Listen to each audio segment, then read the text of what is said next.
So on today's video, we're going to be unboxing this 3D printer. This is the Voxelab Aquila. Now, if you're looking into 3D printers, or budget ones, the best values is going to be the Voxelab. They're going to come up very often when you search for one, or the Ender from Creality. Now, the Voxelabs is a little bit cheaper than the Ender 3s and the Ender 3 Pros. But they basically a carbon copy of them. They share almost identical build, and they free source the software, so you got very good compatibility with a lot of programs out there. A lot of stuff we go into a future video on. So let's just go ahead and get this unboxed, and you can see exactly how it comes out of the box and everything. This is not going to be an assembly video. I will have a whole complete another video on assembling this, leveling the bed, and all that good stuff. So definitely, if you're new, get subscribed. If you're a returning subscriber, be sure to be watching for that video. I will be unboxing this today with this Case XX pocket knife. Do you call it pocket knives? I sure do. It's very simple to unbox this. You just cut the tape. Tip, power unit 115 plus 230. It should be selected by switch before power on. Correct input voltage to match your local mains. So that's good they include this. And it's at the very top of this unit.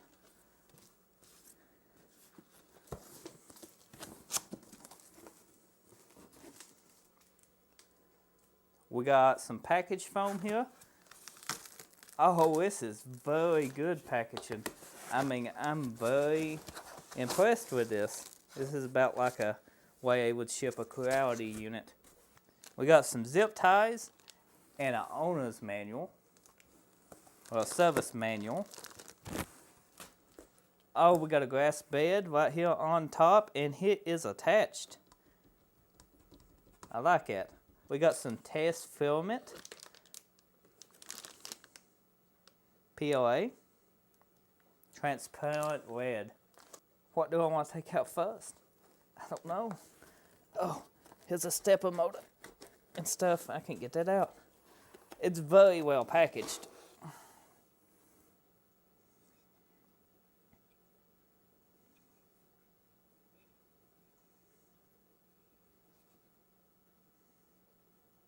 So this is where your filament goes into, this little hole right here.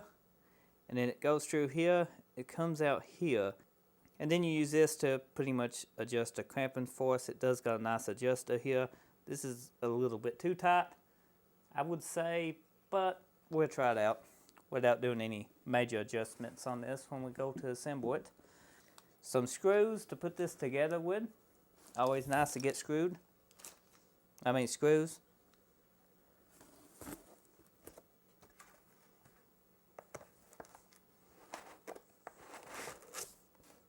The Voxelab digital screen. Now this is not a touch screen to my knowledge, unless they updated it, but it is very well sized, and it comes off kind of at an angle.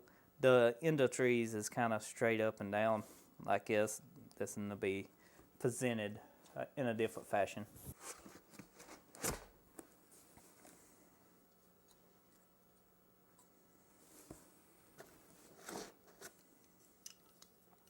This is for the spool holder.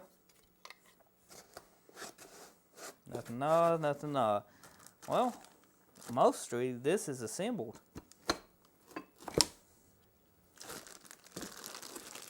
This is your power cord. We got everything out. Now, when you pick up on this, do not lift by this bed here. You can damage this. You can bend this. Do not pick this up straight up like this. You want to get somewhere that's structural, you know, that you can, when you do pick it up, you ain't going to actually bend this unit or destroy this unit, because I can't stress it enough. Your bed is very important. Just don't pick it up like that. If you can and you have to, grab it by the side here. Gently pick up on everything. This is attached, so be mindful of that. But do not pick it up by the bed. Next layer, What do we got here? So the wheels, you can adjust the tightness and stuff on it. You can see, you can get a kind of a wrench and just tighten that, and it adjusts how tight it is to the frame that it goes up and down on. Another stepper motor. We got a stepper motor here. USB drive and belts. And looks like we got the extra tip.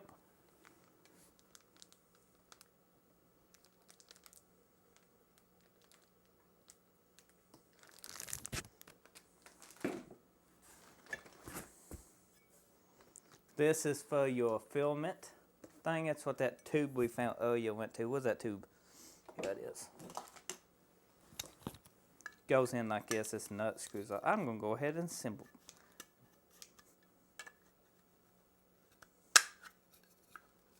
Just like so.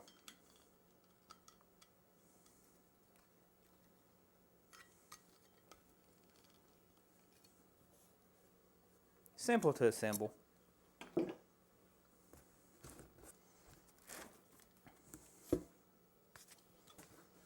We got a little scraper here. Bolts and tools to assemble. And that is your rod that goes to your stepper motor.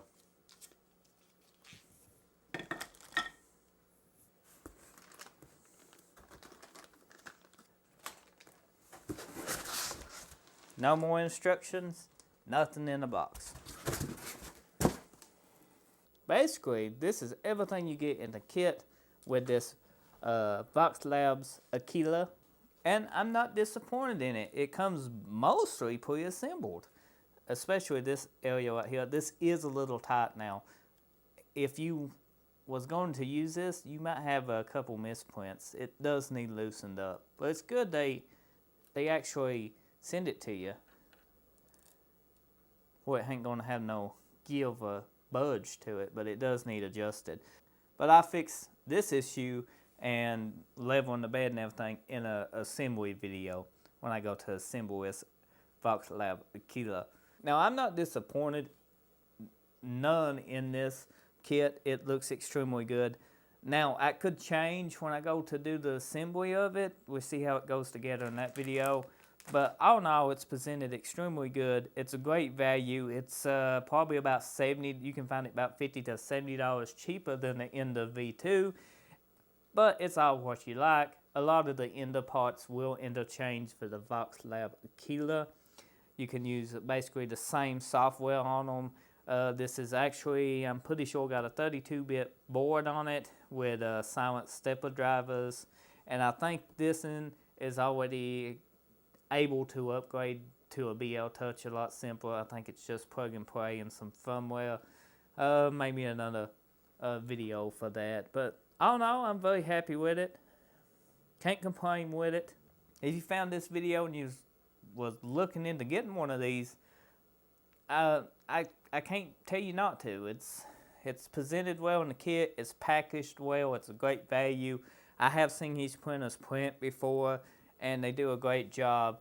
You might have to mess with your settings and depending on the filament you use, but that's with any 3D printer.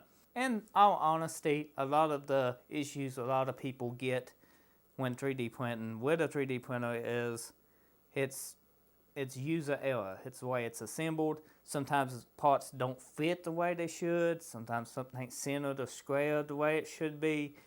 The user just assembles it and don't check because the factory isn't perfect, and your prints come out odd. Sometimes the bed is too tight or too loose. This bed is extremely too tight, and it does got a catch here now. I don't know how well you can see it. I can feel it. That will cause your print layers to shift. You want it smooth. But as I said, assembly video, we get more details on that. I hope you enjoyed this unboxing video. If you did, leave a comment, drop a like. If you're new, get subscribed. If you're returning subscriber, thank you for watching another one of my unboxing videos. I didn't get hurt in this one, so that's good. I'll see you on the next one.